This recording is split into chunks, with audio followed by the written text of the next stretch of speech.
नमस्कार, मैं मेघा रानी यादव और आप देख रहे हैं वंदे छत्तीसगढ़ मीडिया।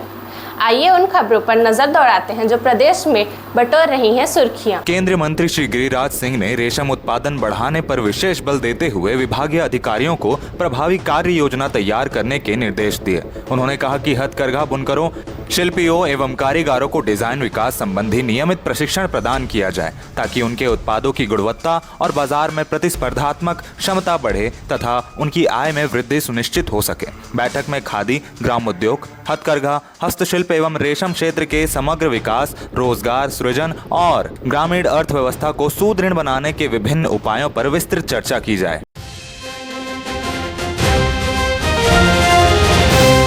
मुख्यमंत्री विष्णुदेव साय राजधानी रायपुर में संस्कृति विभाग एवं छत्तीसगढ़ फिल्म विकास निगम के संयुक्त तत्वाधान में आयोजित डॉक्यूमेंट्री फिल्म निर्माताओं, कलाकारों एवं विभिन्न क्षेत्रों के प्रतिभाशाली व्यक्तित्वों के सम्मान समारोह में शामिल हुए। कार्यक्रम को संबोधित करते हुए मुख्यमंत्री श्री साय ने कहा कि फिल्में केवल मनोरंजन का माध्यम नहीं है, बल्कि समाज की सोच, संस्कृति और संवेदनाओं को दिशा देने वाली सशक्त विधा है। एक अच्छी फिल्म समाज में जागरूकता पैदा करती है और सकारात्मक परिवर्तन का मार्ग प्रशस्त करती है। भारतीय सिनेमा ने समय समय पर सामाजिक बदलाव में महत्वपूर्ण भूमिका निभाई है।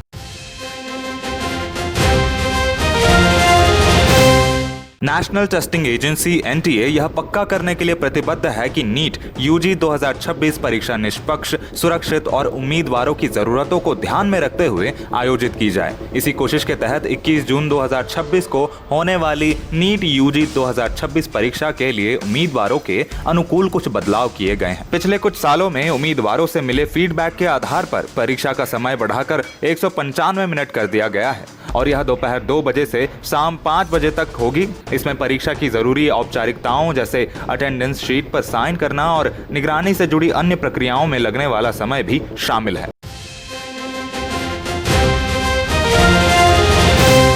छत्तीसगढ़ के शिक्षा विभाग में अब ढर्रे पर काम नहीं चलेगा। लोक शिक्षण संचालय ने अधिकारियों, कर्मचारियों और शिक्षकों के लिए ऑनलाइन उपस्थिति, हाजिरी और ऑनलाइन अवकाश, छुट्टी आवेदन व्यवस्था का कड़ाई से पालन करने के सख्त निर्देश जारी किए हैं। नए आदेश के मुताबिक आगामी 16 जून 2026 से सभी के लिए डिजिटल उपस्थिति अनिवार्य होगी। नियमों की अनदेखी करने पर जून महीने का वेतन रोक दिया जाएगा। इस नई व्यवस्था से विभाग में लेट लतीफी और बिना सूचना गायब रहने की प्रवृत्ति पर पूरी तरह से लगाम कसने की उम्मीद है।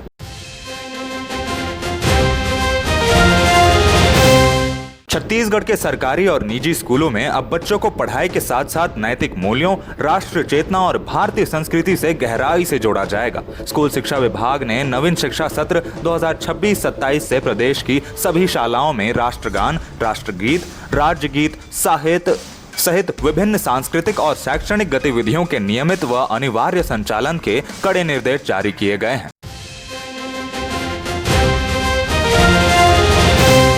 छत्तीसगढ़ में शराब की ओवर रेटिंग की शिकायतों पर आबकारी विभाग ने बड़ी कार्रवाई की है। राज्य स्तरीय उड़नदस्ता दल द्वारा विभिन्न जिलों की मदिरा दुकानों में किए गए औचक निरीक्षण के दौरान निर्धारित दर से अधिक कीमत पर शराब बेचने के मामले सामने आने के बाद आबकारी आयुक्त PS एल्मा ने 4 आबकारी उप निरीक्षकों को निलंबित कर दिया है। वहीं 8 अधिकारियों को कारण बताओ नोटिस जारी कर जवाब मांगा गया है। बताया जा रहा है कि रायपुर, खैरागढ़, छुई खदान, गंडाई और बलौदा बाजार, भाटापारा, धमतरी जिलों की मदिरा दुकानों में ओवर रेटिंग के मामले पकड़े गए हैं।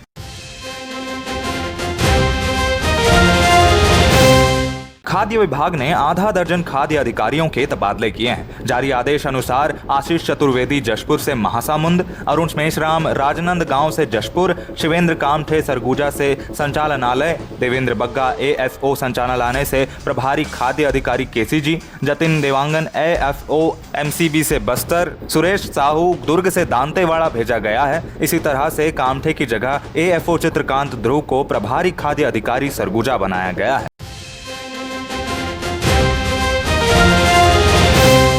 बिलासपुर के पत्रकार साथियों ने विगत दिनों 2 पत्रकारों पर हुई बिना जांच के एफआईआर का विरोध दर्ज कराने एवं बिलासपुर में पत्रकार सुरक्षा कानून विधेयक 2023 का परिपालन हो और पुलिसिया कार्यवाही जो बिना जांच पत्रकार पर एफआईआर कर दी जा रही, उसके विरोध में आईजी राम गोपाल गर्ग एवं बिलासपुर कलेक्टर संजय अग्रवाल जी से मुलाकात की और अपनी बात रखी।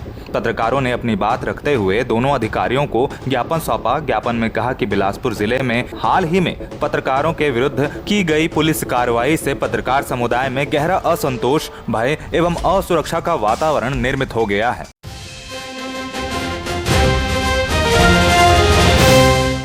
वर्षा ऋतु में मछलियों की वंश वृद्धि को ध्यान में रखकर उनके संरक्षण के लिए छत्तीसगढ़ नदी मत्स्योद्योग अधिनियम के तहत 16 जून से 15 अगस्त तक की अवधि को बंद ऋतु क्लोज सीजन घोषित किया गया है। इस अधिनियम के अंतर्गत जिले में सभी तालाबों एवं जल स्रोतों जिनका संबंध नदी नालों से नहीं है के अतिरिक्त जलाशयों में किए जा रहे केज कल्चर को छोड़कर सभी प्रकार के जल संसाधनों में मत्स्याखेट कार्य 16 जून से 15 अगस्त 2026 तक पूर्णतः प्रतिबंधित रहेगा। नियमों का उल्लंघन करने तथा अपराध सिद्ध होने पर छत्तीसगढ़ राज्य मत्स्य क्षेत्र अधिनियम के तहत 25,000 रुपए का जुर्माने का प्रावधान है।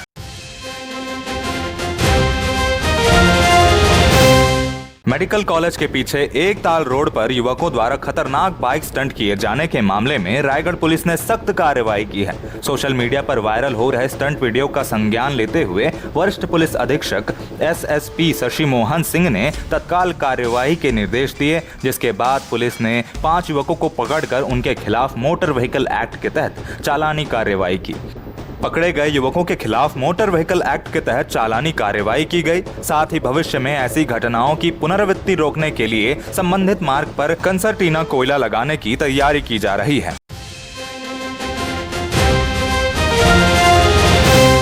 रायगढ़ पुलिस ने देह व्यापार के विरुद्ध बड़ी और सुनियोजित कार्रवाई करते हुए थाना चक्रधर नगर क्षेत्र के छोटे अतरमुड़ा स्थित साई मंगलम गली के पास एक किराए के मकान में चल रहे सेक्स रैकेट का पर्दाफाश किया है। इस कार्रवाई में महिला दलाल सहित 2 ग्राहकों को गिरफ्तार किया गया है, जबकि 3 युवतियों को रेस्क्यू किया गया है।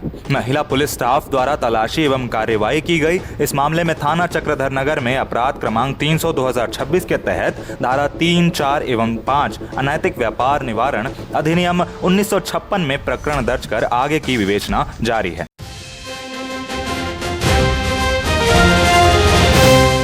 छत्तीसगढ़ के बलरामपुर जिले में गांजा तस्करी के खिलाफ बड़ी कार्रवाई की गई है। पुलिस ने भारी मात्रा में तस्करी किए जा रहे गांजा की खेप को जब्त किया है, जिसकी कीमत करोड़ों में आंकी गई है। यह खेप ट्रक में भरकर ओडिशा के सोनपुर से उत्तर प्रदेश ले जाई जा रही थी। मामले में 2 तस्करों को गिरफ्तार किया गया है। जानकारी के मुताबिक पूरा मामला बसंतपुर थाना का है।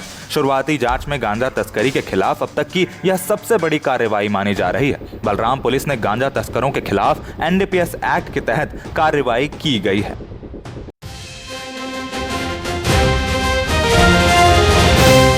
कोरबा जिले में अवैध कब्जों के खिलाफ प्रशासन ने शुक्रवार को बड़ी कार्रवाई करते हुए 2 अलग-अलग स्थानों पर बुलडोजर चलाया। इस दौरान शासकीय भूमि और सड़क निर्माण में बाधा बने अतिक्रमणों को हटाया गया। कार्रवाई के दौरान दोनों स्थानों पर भारी पुलिस बल तैनात रहा। पहली कार्रवाई कनकी तरदा मुख्य मार्ग पर बरपाली तहसीलदार सत्यपाल राय के नेतृत्व में की गई। प्रशासनिक टीम जब मौके पर पहुंची तो वहां पाया गया कि सिंचाई विभाग की शासकीय भूमि पर अवैध रूप से मकान और दुकानें बनाकर कब्जा किया गया था। इतना ही नहीं, कुछ लोगों द्वारा जमीन की प्लॉटिंग कर उसकी खरीदी बिक्री भी की जा रही थी।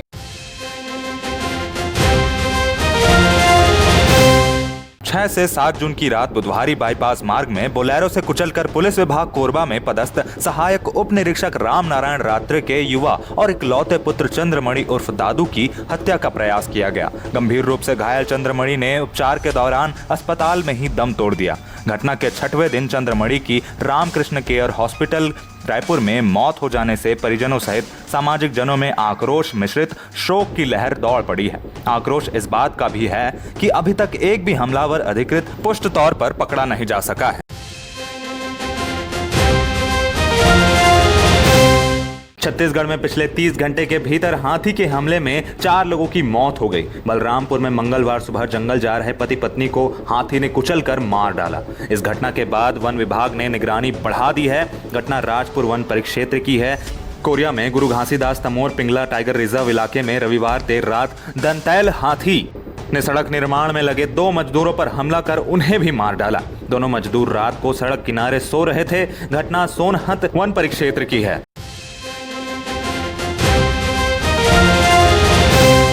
कोरबा के दिपका कोयलांचल क्षेत्र में कार्यरत ठेका company Kalinga commercial corporation limited KCCL के खिलाफ श्रमिकों का आक्रोश सोमवार को खुलकर सामने आया। कंपनी पर श्रम नियमों के उल्लंघन, निर्धारित मजदूरी नहीं देने और श्रमिकों के अधिकारों का हनन करने का आरोप लगाते हुए बड़ी संख्या में मजदूर अर्धनग्न होकर South Eastern Coal Field Limited SECL Dipka क्षेत्र के महाप्रबंधक कार्यालय पहुंचे और अपनी मांगों को लेकर ज्ञापन सौंपा।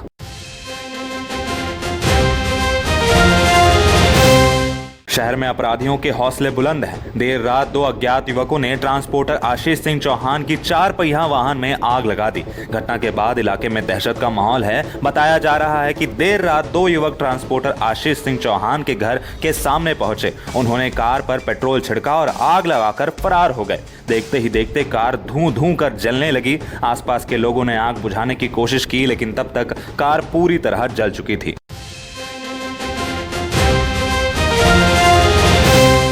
प्रदेश में जन समस्याओं के त्वरित और पारदर्शी निराकरण के दिशा में एक नई पहल करते हुए मुख्यमंत्री विष्णुदेव साय ने मंगलवार को CM हेल्पलाइन 1076 का शुभारंभ किया। इस व्यवस्था के माध्यम से नागरिक अपनी शिकायतें, सुझाव और मांगे सीधे सरकार तक पहुंचा सकेंगे। हेल्पलाइन के शुरू होते ही कोरबा जिले में पहले दिन 32 आवेदन प्राप्त हुए, जिनमें पेयजल, सड़क, भूमि और विद्युत व्यवस्था से जुड़ी समस्याएं प्रमुख रहीं। यदि शिकायतों के समाधान की प्रक्रिया प्रभावी और पारदर्शी बनी रही तो यह पहल सुशासन को मजबूत करने और जनता के भरोसे को बढ़ाने का महत्वपूर्ण माध्यम साबित हो सकती है। छत्तीसगढ़ की निष्पक्ष व विश्वसनीय खबरें जानने के लिए देखते रहें वंदे छत्तीसगढ़ मीडिया। आज की खबरें यहीं तक। मुझे इजाजत दीजिए। जय जोहार, नमस्कार।